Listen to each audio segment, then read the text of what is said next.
Ng buhay tracking kung magsakripisyo, namang pagsubok ay lagi lang positibo. Kahit ano, basta para sa anak mo. Kahit ano, kayang biyahe sa mandako. Hindi yan matatanggihan kahit malayo. Basta para sa pamilya, hindi susuko. Babaybayin nila kahit na gano'ng kalayo. Ganyan ang kalsadang hanap buhay. Kahit na isang bahay nasa hukay. Alang-alang sa mga mahal sa buhay ng mundo'y magkakulay. Kapit man ang mabutasan ng gulong mo, okay lang yan basta maayos ang iyong pagmaneho. Malubak ka man o humantong man sa peligro, huwag ka lang malingat at sana ay maging alisto.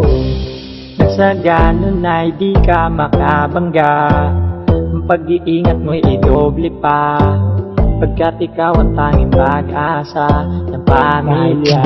Ano umaraw ay nagtatrabaho, kaya't manituloy pa rin